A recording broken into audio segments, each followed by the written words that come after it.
کی ریاست انڈیانا کے شہر منسی میں پیدا ہونے والا رچرڈ میکنی ریمبو کی فلمیں دیکھتے ہوئے بڑا ہوا اور اسی کی طرح سخت جان اور طاقتور بن کر دشمنوں کو مارنا چاہتا تھا۔ اس کے اسی عزم اور امریکہ سے والہانہ محبت نے اسے امریکن مرین کور تک پہنچا دیا۔ رچرڈ ایک مضبوط جسم کا مالک تھا اور پیشہ ورانہ عسکری مہارت کی وجہ سے ترقی کرتے ہوئے سارجنٹ بن گیا۔ اس نے امریکی فوج کی طرف سے کئی جنگوں میں شرکت کی۔ رچرڈ اس انتہائی خصوصی چھاپا بردار گروہ کا بھی حصہ تھا جسے بوسنیا کے قاتل ملوسیوچ کو زندہ پکڑنے کے لیے بھیجا گیا تھا۔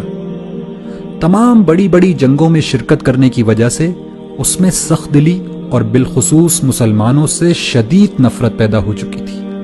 یہ نفرت اتنی بڑی کہ ایک دفعہ جوتے کی دکان میں اس نے 2 برقع پوش خواتین کو دیکھا تو ان کی گردنیں توڑنے کا ارادہ کر لیا تھا۔ اسی شدید نفرت کے سبب اس نے منسی میں مسلمانوں کی مسجد میں جمعے کے دن دھماکہ کرنے کا منصوبہ بنایا۔ اس کا منصوبہ تھا کہ وہ سینکڑوں مسلمانوں کو بم سے اڑا کر اپنی گاڑی میں بیٹھے ان کے چیتھڑے اڑتے دیکھے گا، لیکن قدرت کو کچھ اور ہی منظور تھا۔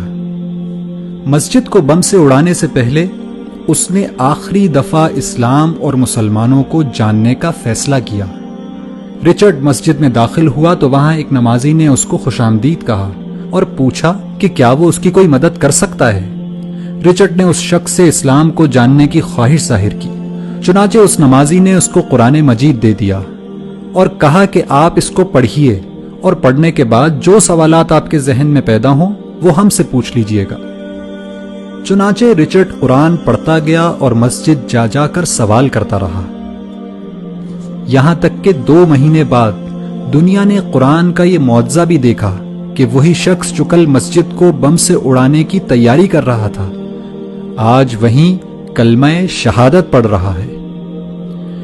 رچرڈ اس مسجد کی انتظامی کمیٹی کا 3 سال تک صدر رہا اور آج مایوسی اور نفرت کے شکار لوگوں کی کاؤنسلنگ کرتے ہوئے امریکہ میں اسلام کی دعوت لوگوں تک پہنچاتا ہے۔